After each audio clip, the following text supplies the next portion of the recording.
So I made a video on F1's failed attempt at a race in the United States, and so now we're going to look at a United States F1 team that failed to make a race attempt anywhere.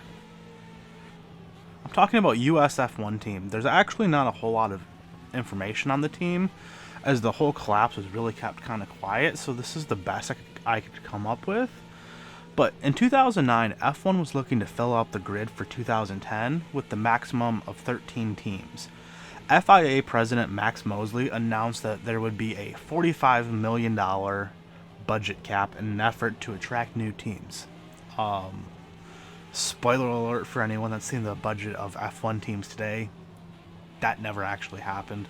The teams accepted were Lotus, HRT, Virgin, and USF1. Some failed proposals were Lola, Stefan Grand Prix, a new team using the old Brabham name, and probably the most ridiculous was a crowdfunded team called myf1dream.com, where you would pay money and you could get your name on the car. The budget cap was what was going to entice many teams to submit proposals, as it would be much more financially feasible for newer, smaller teams. The problem was that the budget cap plan would later be abandoned as some current teams threatened to withdraw and form a rival series. At first, it was only some teams that threatened to withdraw, but by Monaco, all teams had agreed to withdraw if the budget cap was imposed. A few days later, though, Williams and Force India later agreed to the FIA's budget cap, but the remaining 8 teams threatened to form a rival series. The FIA withdrew the budget cap from the Concord Agreement. As part of the agreement, Max Mosley would not run for re-election as president of the FIA. So, almost 5 years late, but Paul Stoddard finally got his wish for Mosley to step down. For those of you that watched my Formula 1 farce at the Brickyard video will know what I'm talking about.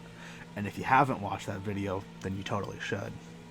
So now the new teams had to design and make an F1 car in less than a year and be competitive with teams spending much more money and more F1 experience. USF1 actually has an interesting tie to Haas F1, and more specifically Gene Haas. The team was run by British journalist and former Williams team manager Peter Windsor and former Haas CNC racing technical director Ken Anderson. Here's where the Gene Haas tie comes in. Haas CNC was Gene Haas's NASCAR team before selling half of his team to Tony Stewart and rebranding it as Stewart Haas Racing. Gene Haas was never actually involved in USF1. USF1 was the first American F1 team since Haas Lola. Haas Lola ran in 1984 and is completely unrelated to Gene Haas. Haas Lola was run by Carl Haas, who fielded champ in Indy cars and also competed in NASCAR. The last American F1 team to win a race was Team Penske in 1976 in Austria. USF1 was the only non-Europe based F1 team, with headquarters in, well, where else? America's racing capital, Charlotte, North Carolina. The building they used was an old Joe Gibbs racing shop. The vision of USF1 was to promote American drivers and American technology, and planned to enter 2010 with an all-American driver lineup. Now, for some background on American F1 drivers, the last American F1 driver at the time was Scott Speed, who last raced in 2007 for Toro Rosso, before being replaced mid-season with Sebastian Vettel. The last American driver to score a podium was Michael Andretti in 1993, and the last American driver to score a win was Mario Andretti in 1978. Here's the problem with an all-American lineup. Most top American race car drivers race in IndyCar or NASCAR.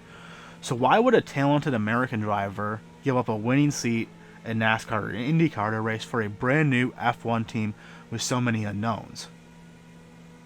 Some names being thrown around were IndyCar driver Danica Patrick, NASCAR drivers Kyle Busch and AJ Allmendinger. Danica Patrick said she had never been contacted by the team and said she wasn't interested and was happy where she was.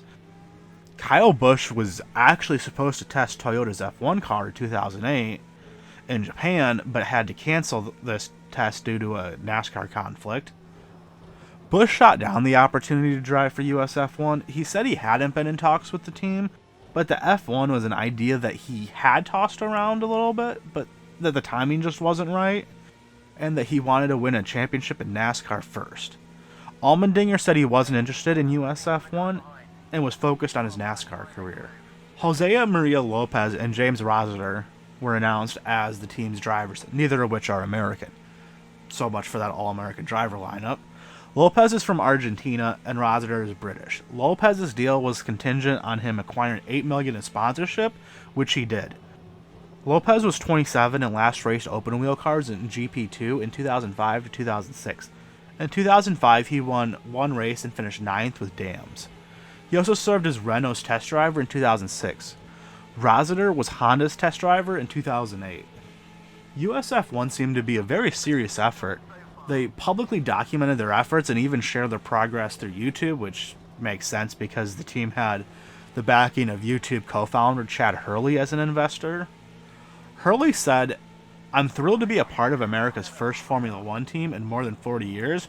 Getting in on the ground floor of a project of this size and scope is a tremendous opportunity, and I look forward to helping shape the USF1 vision and corporate strategy for years to come." Apparently, Hurley has zero F1 knowledge, which is weird if you're going to invest in an F1 team or can't do math, because Haas Lolo was the last American team, and they ran in 1986, which would be 24 years, not more than 40, but hey, numbers are hard. USF1 were even planning on being the only new team to utilize their own in-house gearbox rather than buying one from another team. They were to run Cosworth engines along with all the new teams. However, a report came out in early 2010 that an anonymous employee said that production had come to a halt on the new car, and that in a meeting, everyone was asked if they thought that they wouldn't be ready for the first race in Bahrain to put their hands up, and everyone in the room did. The lack of reported progress by the media caught the eye of the FIA, who sent Charlie Whiting to the team's Charlotte base to take a look at the shape of the team, and Whiting said they were in no position to race. F1 teams arrived at Barcelona for winter testing. Lotus and USF1 were both absent, and this did not go over well with investors of USF1, who jumped ship and never looked back. USF1 had laid off employees, but they never actually said they were abandoning their plan. On February 18th, 2010, via Twitter, the team posted, "The USF1 team web server is down and is being repaired as this is written. We are not gone, as many have reported. More news soon." Originally, Anderson requested the team be able to miss the first 4 Grand Prix. It was later determined that they didn't feel they could even be competitive in May for the Spanish Grand Prix either. Ken Anderson confirmed the team tried to merge with HRT and the Stefan GP team that submitted a failed proposal for 2010. Stefan GP had planned to use the abandoned Toyota chassis.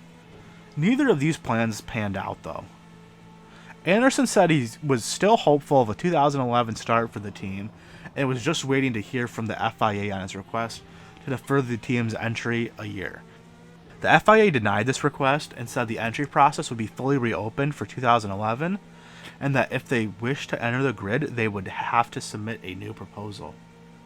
In late February, senior team personnel reportedly blamed Windsor and Anderson for mismanaging the team, and that Anderson was micromanaging the team, and that any and all decisions had to go through him, which led to delays in that parts would be finished for weeks before more work could be done on them. In June 2010, the FIA banned USF1 from competing in all FIA-sanctioned motorsports, plus they hit the team with a €309,000 fine. F1 would remain without an American team until Gene Haas submitted a bid to the FIA in 2014 for entry in 2015. The FIA approved the request. Haas would eventually push back their joining of the F1 grid until 2016 to allow for more testing, but unlike USF1, Haas showed up to Australia and even scored points with Roman Grosjean in 6th.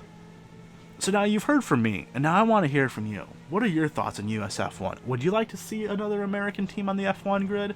Thanks for watching, and until next time, so long everybody.